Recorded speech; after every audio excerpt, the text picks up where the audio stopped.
Hello दोस्तों, आप सबका स्वागत है हमारे YouTube चैनल एसएस लोकर्स एकेडमी में। तो आज के इस वीडियो में मैं आप सबको मनोविज्ञान के जो टॉप 35 MCQs है उसका मैं हल कराने वाला हूं। तो आज मनोविज्ञान का हमारा जो है डेट तीसरा है, यानी तीसरा दिन है, जिसमें हम लोग जो है अपने 35 अंक पक्का करने के लिए जो भी मनोविज्ञान के रामबाण सीरीज के अंतर्गत जितने महत्वपूर्ण क्वेश्चन है उसको हम लोग करेंगे। तो आप सभी लोग जो है इस वीडियो के आखिरी तक बने रहिएगा और वीडियो अच्छा लगे तो कमेंट में जरूर बताइएगा और अपने दोस्तों में जरूर शेयर कीजिएगा। तो चलिए सबसे पहले प्रश्न पे हम लोग चलते हैं। पहला नंबर प्रश्न कह रहा है कि रोसार्क परीक्षण है। रोसार्क परीक्षण क्या है ये पूछा जा रहा है कि यह बुद्धि परीक्षण है कि अभिक्षमता परीक्षण है कि प्रक्षेपी परीक्षण है या इनमें से कोई नहीं है। ये पूछा जा रहा है कि जो हमारा बुद्धि परीक्षण है वो क्या है। तो बुद्धि परीक्षण क्या है, तो यह एक प्रक्षेपी परीक्षण है। बुद्धि परीक्षण कह रहे हैं। रोसार्क परीक्षण क्या है, तो ये याद रखना है कि एक प्रक्षेपी परीक्षण हमारा है। तो ऑप्शन नंबर सी जो है इस प्रश्न का सही उत्तर हो जाएगा, ठीक ना। इसके बाद आगे चलेंगे दूसरे नंबर प्रश्न की ओर, जिसमें कह रहा है कि निम्नलिखित में से कौन शाब्दिक बुद्धि परीक्षण है। कहा जा रहा है कि निम्नलिखित में से कौन शाब्दिक बुद्धि परीक्षण है। अच्छा, अभी आप लोग प्रैक्टिकल का एग्जाम दिए होंगे। प्रैक्टिकल का किताब से जो है, जो भी बुक से आप लोग प्रैक्टिकल बनाए होंगे, तो इसमें ये सब पास एलांग परीक्षण, घन निर्माण परीक्षण, ये सब लिखा हुआ दिया होगा, ठीक ना। तो यही सब जो है इसे पूछा जा रहा है कि निम्नलिखित में से कौन शाब्दिक बुद्धि परीक्षण है और इसमें से हमें बताना है कि कौन शाब्दिक बुद्धि परीक्षण है।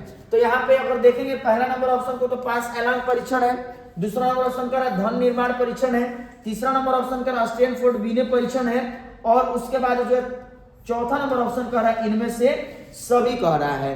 तो अगर हम लोग बात करेंगे कि निम्नलिखित में से कौन शाब्दिक बुद्धि परीक्षण है, तो ये हो जाएगा हमारा पास एलांग परीक्षण। तो दूसरा नंबर प्रश्न का सही उत्तर हमारा ऑप्शन नंबर ए हो जाएगा, ठीक ना। इसके बाद बात करेंगे अगला क्वेश्चन की ओर, जिसमें दे रहा है कि रेवेन प्रोग्रेसिव मैट्रिक्स किस तरह का बुद्धि परीक्षण है। रेवेन प्रोग्रेसिव मैट्रिक्स किस तरह का बुद्धि परीक्षण ये हमसे पूछा जा रहा है। तो तीसरा नंबर प्रश्न के ऑप्शन देखेंगे तो अशाब्दिक बुद्धि परीक्षण, शाब्दिक बुद्धि परीक्षण, योग्यता परीक्षण या इनमें से सभी। तो यहाँ पे रेवेन प्रोग्रेसिव मैट्रिक्स किस तरह का बुद्धि परीक्षण है, तो किस तरह का बुद्धि परीक्षण होगा, तो ये अशाब्दिक बुद्धि परीक्षण होगा। तो तीसरा नंबर प्रश्न का सही उत्तर हमारा ऑप्शन नंबर ए हो जाएगा, ठीक। इसके बाद चलेंगे हम लोग चौथा नंबर प्रश्न की ओर, जिसमें दे रहा है कि कुंठा आक्रमण सिद्धांत में किसने कुंठा को आक्रमण की जननी माना है। तो किसने माना है ये पूछा जा रहा है, या कह सकते कुंठा आक्रामकता सिद्धांत का प्रतिपादन किसने किया। तो किसने किया है, तो ये डोलार्ड ने किया है। डोलार्ड ने और मिलर ने मिलकर किया था। तो चौथा नंबर प्रश्न का सही उत्तर हमारा ऑप्शन नंबर बी होगा, ठीक। इसके बाद बात करेंगे अगला क्वेश्चन पांचवा नंबर की ओर, जिसमें दे रहे हैं कि एक प्रभावी मनोवैज्ञानिक की विशेषता है। एक प्रभावी मनोवैज्ञानिक की विशेषता क्या है, तो सामर्थ्य, ठीक। पहला नंबर ऑप्शन है, दूसरा नंबर ऑप्शन है वैज्ञानिक मानसिकता, तीसरा नंबर ऑप्शन है उत्तरदायित्व का बोध और चौथा नंबर ऑप्शन है इनमें से सभी। तो कहा जा रहा है कि प्रभावी मनोवैज्ञानिक की विशेषता क्या है ये पूछा जा रहा है। तो क्या होगा, तो इसमें याद रखना इनमें से सभी होगा। तो 5 नंबर प्रश्न का सही उत्तर हमारा ऑप्शन नंबर डी हो जाएगा। ऑप्शन नंबर डी जो है वो सही होगा।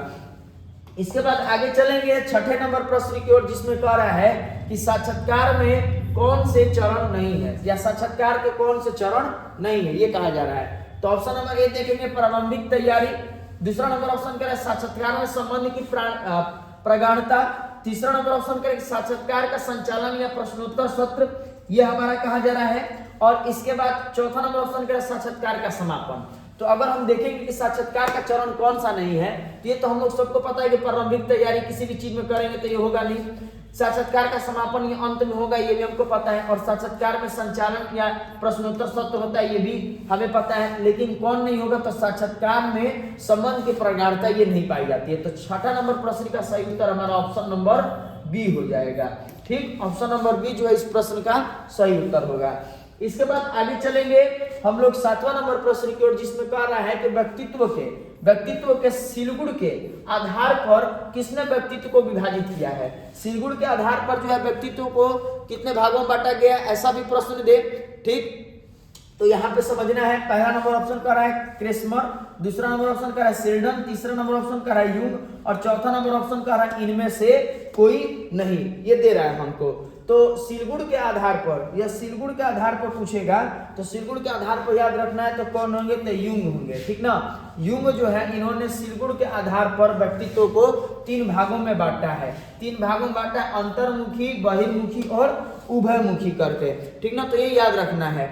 इसके बाद आगे देखेंगे हम लोग 8वां नंबर प्रश्न को, जिसमें कह रहा है कि निम्नलिखित में से कौन गिलफोर्ड के त्रिविमात्मक सिद्धांत का कारक नहीं है। कह रहा है कि निम्नलिखित में से कौन गिलफोर्ड के त्रिविमात्मक सिद्धांत का कारक नहीं है। तो इसमें ऑप्शन नंबर ए का सक्रियता, दूसरा नंबर ऑप्शन का संख्यात्मक योग्यता, तीसरा नंबर ऑप्शन का विषय वस्तु और चौथा नंबर ऑप्शन कह रहा है उत्पाद।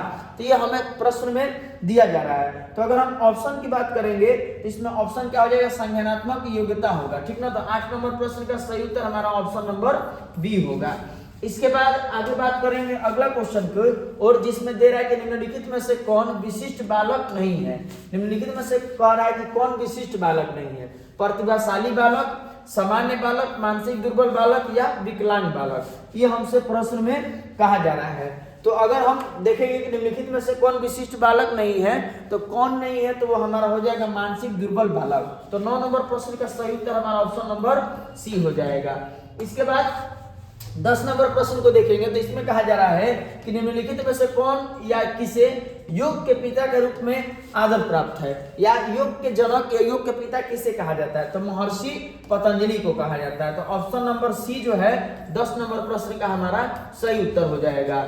इसके बाद आगे चलेंगे अगला प्रश्न की ओर, जिसमें कह रहा है कि लियोन फेस्टिंगर ने संज्ञानात्मक असंवादिता सिद्धांत का प्रतिपादन किस वर्ष किया।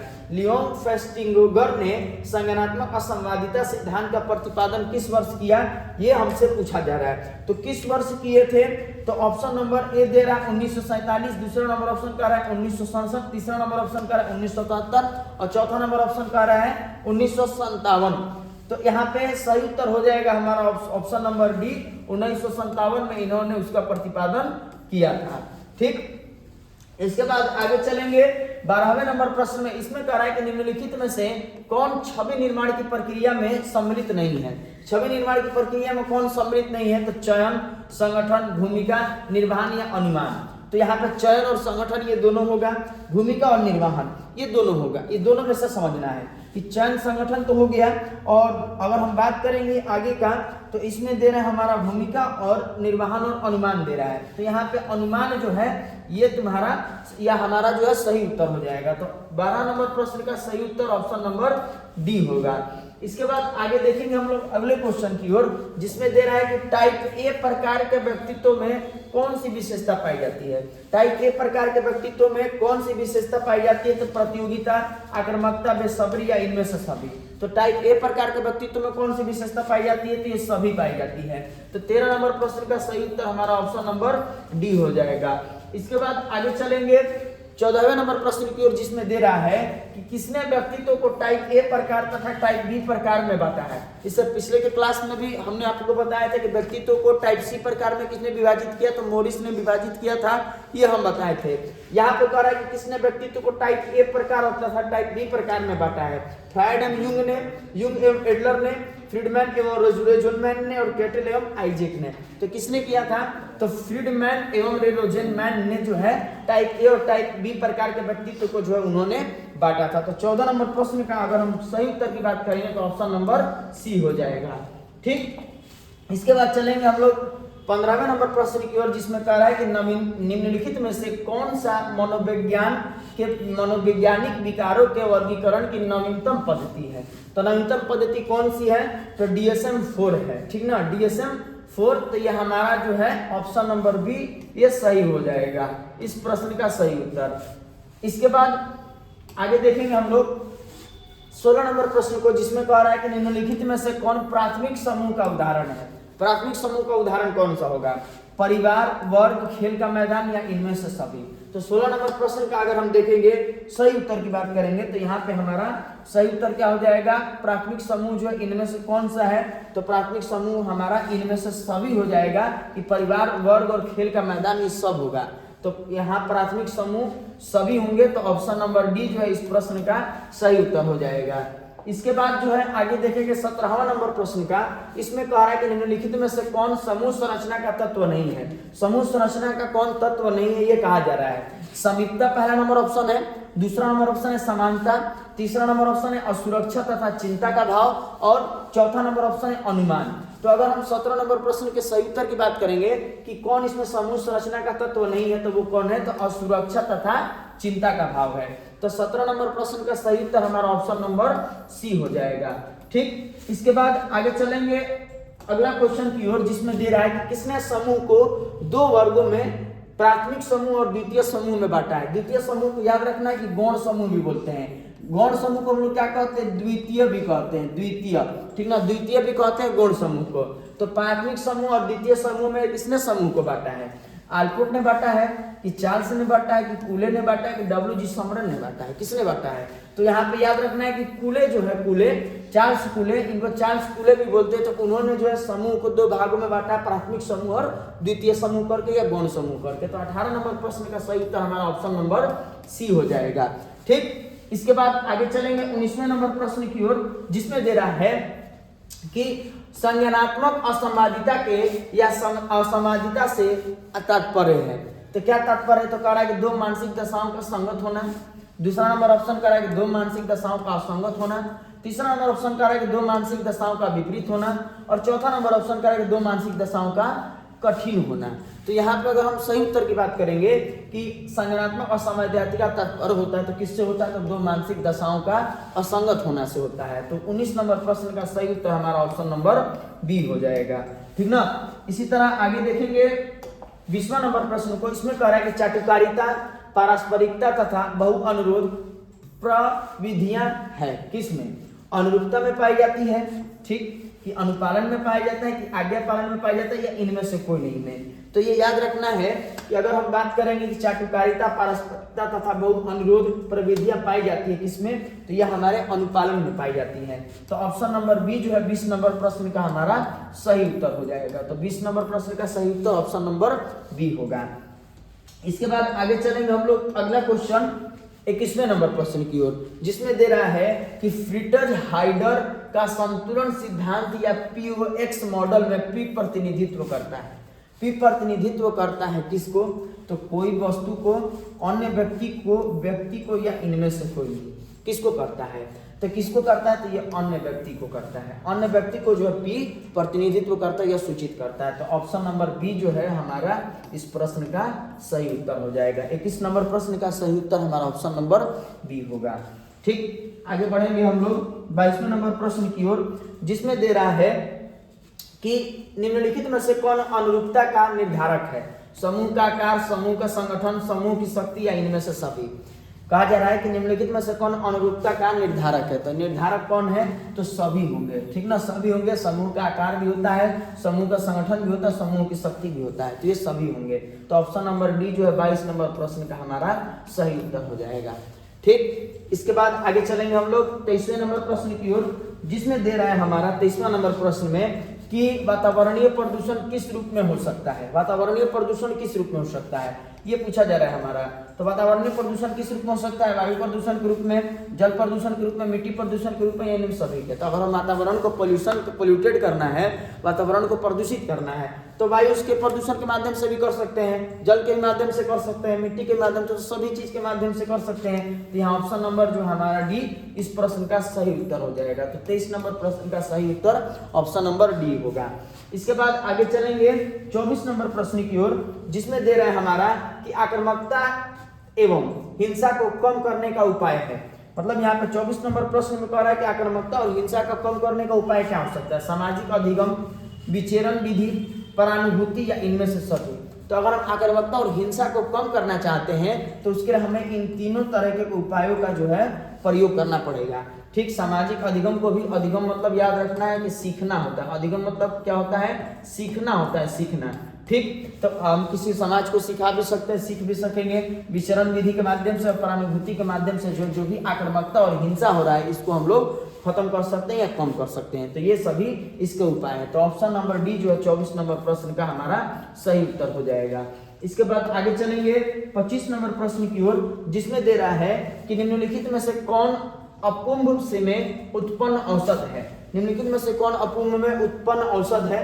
मॉर्फिन, हेरोइन, मेथाडोन और इनमें से कोई नहीं। तो कौन सा है? तो ये सभी होंगे, ठीक ना। सभी जो है ये उत्पन्न होते हैं, मॉर्फिन भी होता है, हेरोइन भी होता है और मेथाडोन भी होता है। तो ऑप्शन नंबर डी जो है हमारा इस प्रश्न का सही उत्तर है। इसके बाद आगे चलेंगे 26 नंबर प्रश्न की ओर, जिसमें कह रहा है कि मनुशल्य चिकित्सा पद्धति को किसने विकसित किया। मनुशल्य चिकित्सा विधि, जिसको हम लोग ऑपरेशन बोलते हैं या चीड़-फाड़, जिसको हम लोग नॉर्मली भाषा में जो बोलते हैं हम लोग कि चीड़-फाड़ करने का या ऑपरेशन करने का। तो यहाँ पे मनुशल्य चिकित्सा कह रहा है, तो मनुशल्य चिकित्सा पद्धति को किसने विकसित किया? तो ईगान मोनिस ने, कार्ल रोजर्स ने, एफ पलर्स ने या इनमें से कोई नहीं। तो किसने किया ये हमसे कहा जा रहा है। तो अगर ऑप्शन की बात करेंगे तो ईगास मोनिस ने जो है उन्होंने क्या किया था कि मनुशल्य चिकित्सा पद्धति को जो है विकसित किया था। तो 26 नंबर प्रश्न का सही उत्तर हमारा जो है ऑप्शन नंबर ए हो जाएगा, ठीक ना। आगे चलेंगे अगले नंबर प्रश्न की ओर, जिसमें कह रहा है कि विद्युत आघात चिकित्सा को किसने विकसित किया। विद्युत आघात चिकित्सा को किसने विकसित किया? कार्ल रोजर्स ने, ईगॉन मोनिस ने, सरलेटी तथा बिनी ने या एफ पलर्स ने। किसने किया था? तो ये 27 नंबर प्रश्न का अगर सही उत्तर की बात करेंगे तो ऑप्शन नंबर हमारा सी होगा। सरलेटी और बिनी ने जो है यहाँ पे इसका जो है प्रतिपादन किया था। तो ऑप्शन नंबर सी हमारा जो है इस प्रश्न का सही उत्तर होगा। आगे चलेंगे अगले नंबर प्रश्न की ओर, जिसमें दे रहा है कि दूसरों की उपस्थिति में लोग कभी कभी अधिक गलतियां करते हैं, निष्पादन पर दूसरों की उपस्थिति का यह खराब प्रभाव कहलाता है। क्या कहलाता है? सामाजिक सबलीकरण कहलाता है, सामाजिक समानयन कहलाता है या सामाजिक विरोधी कहलाता है या इनमें से कोई नहीं। क्या कहलाता है? तो यहाँ पे अगर हम ऑप्शन देखेंगे चारों में, तो अगर सही उत्तर की बात करेंगे तो ऑप्शन नंबर बी हो जाएगा, सामाजिक श्रमावन्यन। सामाजिक श्रमावन्यन यह कहलाता है। तो ऑप्शन नंबर बी जो है इस प्रश्न का हमारा सही उत्तर होगा, ठीक ना।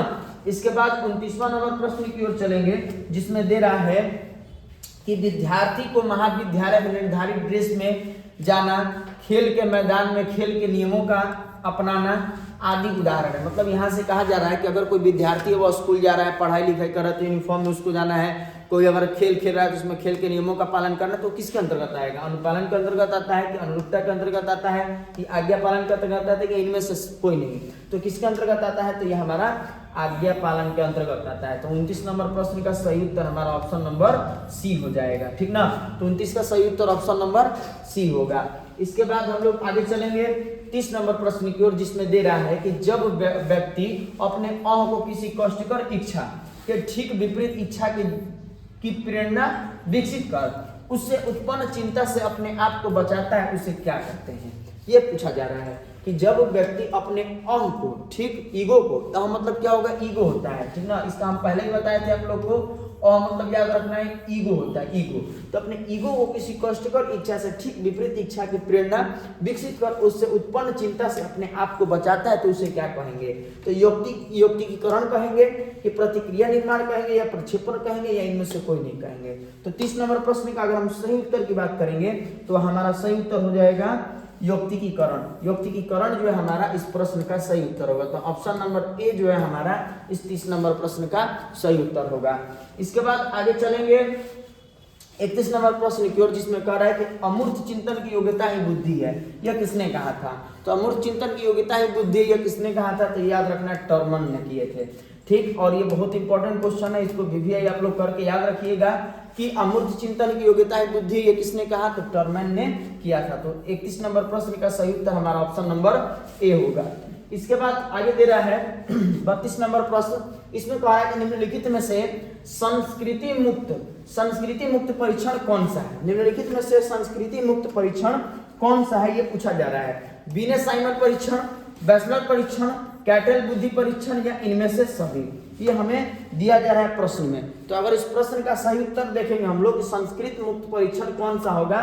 तो कौन सा होगा? तो कैटल बुद्धि परीक्षण होगा, कैटल बुद्धि परीक्षण। तो 32 नंबर प्रश्न का सही उत्तर हमारा ऑप्शन नंबर सी हो जाएगा, ठीक। इसके बाद आगे चलेंगे 33 नंबर प्रश्न की ओर, जिसमें दे रहा है कि प्रतिभाशाली बालकों की सबसे बड़ी विशेषता कौन सी है। प्रतिभाशाली बालकों की सबसे बड़ी विशेषता कौन सी है। सूझ होगा, दृढ़ता होगा, कि मौलिकता होगा, कि संवेगात्मक परिपक्वता होगा। परिपक्वता मतलब मैच्योरिटी होता है, इसको हम लोग इंग्लिश में बोलते हैं, ऐसे हिंदी में इसको परिपक्वता बोलते हैं। तो यहाँ पे कहा जा रहा है कि प्रतिभाशाली जो बालक होते हैं, प्रतिभाशाली बालक जिसको गॉड गिफ्टेड बोला जाता है, जो पहले से ही तेज होते हैं, ठीक ना, तो उन्हीं को प्रतिभाशाली बालक कहते हैं। और इनसे अपोजिट क्या होता है, मंद बुद्धि वाला बालक होता है, जो मतलब कि कम समझदार, मतलब उसका एज बड़ा होते जाए लेकिन बुद्धि एक स्तर पर जाकर के क्या होता है, रुक जाता है। ठीक, तो यहाँ पे प्रतिभाशाली बालकों की सबसे बड़ी विशेषता क्या होगी, तो संवेगात्मक परिपक्वता होगा। ठीक, ऑप्शन नंबर डी जो है 33 नंबर प्रश्न का हमारा सही उत्तर हो जाएगा, ऑप्शन नंबर डी। 34 नंबर प्रश्न की ओर चलेंगे। ये सबसे इंपॉर्टेंट क्वेश्चन है ये भी। इसमें कहा जा रहा है कि स्व के विभिन्न पक्ष की संख्या कितनी है, याद रखना है। अब आप लोग जो है पढ़े होंगे भारतीय भवन का किताब, तो उसमें देखे होंगे कि स्व के पक्ष को, तो स्व के पक्ष को दिया होगा, स्व के पक्ष दिया होगा आप लोग को 2 बताया होगा, पहले भुलवाने के लिए एक दिया होगा ज्ञाता, एक दिया होगा ज्ञाता और दूसरा दिया होगा ज्ञेय, ज्ञाता और ज्ञेय ऐसे करके लिखा होगा भारतीय भवन वाले में, अगर कोई लोग पढ़ा होगा तो। उसमें दूसरा लेसन का नाम है हमारा स्व और व्यक्तित्व। स्व मतलब होता है यहाँ पे सेल्फ, और जिसको हम लोग एनसीईआरटी की किताब में देखेंगे तो आत्म लिखा गया है, आत्म। ठीक, तो वहां पे स्व और व्यक्तित्व दिया है, तो स्व के कितने पक्ष अगर पूछा जाएगा तो स्व के 2 पक्ष नहीं बताना, ये गलत हो जाएगा। स्व के 2 पक्ष नहीं होते हैं। स्व के कितने पक्ष होते हैं, तो याद रखना है 7 पक्ष होते हैं। स्व के 7 पक्ष, ये कंफ्यूजन कर देते हैं बच्चे अक्सर कि 2 पक्ष का है कि 7 पक्ष का है। स्व के यहाँ पे देख रहे हैं ऑप्शन में कहीं 2 नहीं दिया है, 2 कहीं नहीं दिया, 7, 6, 4, 8 दिया है। अब आप ढूंढने लगिएगा कि 2 पढ़े थे और 2 टिक करिएगा, तो ये 2 गलत होगा। स्व के कितने पक्ष याद रखना है, 7 होते हैं। तो 7 जो कौन कौन से होंगे, तो जब थ्योरी का क्लास रहेगा तो उसमें हम समझाएंगे, क्योंकि ऑब्जेक्टिव क्वेश्चन के बाद जो साइकोलॉजी हो चाहे हिंदी हो, इनके जितने भी इंपॉर्टेंट सब्जेक्टिव क्वेश्चन हो गए, ठीक, शॉर्ट क्वेश्चन हो या लॉन्ग क्वेश्चन हो, उन सभी को भी मैं बताऊंगा। तो इसलिए आप लोग हमारे चैनल पर बने रहिएगा। तो इसमें जो है याद रखना है अभी फिलहाल के लिए कि स्व के कितने पक्ष होते हैं, तो 7। तो 34 नंबर प्रश्न का सही उत्तर हमारा ऑप्शन नंबर ए होगा, ठीक ना। इसके बाद आगे चलेंगे 35 नंबर प्रश्न, जो आज का हमारा आखिरी प्रश्न है। इसमें कहा जा रहा है कि निम्नलिखित या निम्नांकित में किसे स्व का पक्ष माना जाता है। अब यहाँ पे हमको ऑप्शन में से दे रहा है कि किसे स्व का पक्ष माना जाता है। अब यहाँ ऑप्शन में जो है एक जगह मिस्टेक हुआ है आखिरी वाले प्रश्न में। इसमें हमें क्या करना है, इनमें से सभी, आखिरी नंबर ऑप्शन में जो हमें क्या करना है, इनमें से सभी इसको बना देना है, ठीक ना। इनमें से सभी या इसमें सभी, जो भी हम लोग ऑप्शन आपसे बनाना है, ये इनमें से कोई नहीं, यहाँ पे ऑप्शन नहीं होगा। तो अब यहाँ चलेंगे हम लोग प्रश्न की ओर। पहले इसमें दे रहा है कि निम्नांकित में किसे स्व का पक्ष माना गया है, ये कहा जा रहा है। तो स्व का पक्ष जैसे अभी हम बताए कितने होंगे, 7 होते हैं, और वो 2 वाला जो पता है ज्ञाता और ज्ञेय होता है। तो अगर आप मान लीजिए ज्ञाता और ज्ञेय स्व का पक्ष होते तो ऑप्शन में लिखता ना, एक ज्ञाता एक ज्ञेय, तो दिए तो है नहीं यहाँ पे। तो स्व का पक्ष का तो कुछ और ही नाम दिया, स्व दक्षता दिया है, आत्म गौरव दिया है, आत्म पहचान दिया है। तो अब आप कंफ्यूज हो जाइएगा और पीछे वाले प्रश्न में ढूंढिएगा कि 2, तो यह नहीं होगा। तो स्व का अगर पक्ष देखेंगे तो 7 होता है। अगर उसके जो है पक्ष की बात करेंगे तो स्व दक्षता, ये भी स्व के पक्ष है, ठीक। आत्म गौरव ये भी है। स्व के जो पक्ष की अगर बात करेंगे तो आत्म पहचान भी है, यानी यहाँ पे जो भी ऑप्शन में दिया ये सभी होंगे। तो 35 नंबर प्रश्न का सही उत्तर हमारा ऑप्शन नंबर डी हो जाएगा, डी। इनमें से सभी, एग्जाम में भी डी नंबर ऑप्शन इनमें से सभी देगा, तो वहां पे आप इनमें से सभी करिएगा। अगर इनके जगह पे एक ही कोई देता, कोई और अन्य नाम देता तो उसको टिक करते। तो 35 नंबर प्रश्न का याद रखिएगा आप लोग, सही उत्तर ऑप्शन नंबर डी होगा।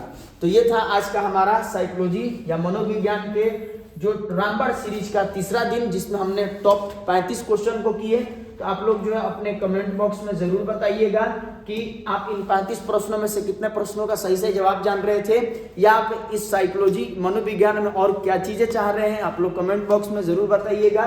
और इसके अगर आप सभी को पीडीएफ नोट्स चाहिए तो हमारे एसएस लोकर्स एकेडमी के टेलीग्राम चैनल को ज्वाइन कर लीजिएगा। और जो लोग हमारे चैनल पर नए हैं तो चैनल को सब्सक्राइब कर लेंगे, बेल आइकन को प्रेस कर देंगे, ताकि हमारे नए नए वीडियो का अपडेट आप सभी लोगों तक पहले पहुंच सके। धन्यवाद।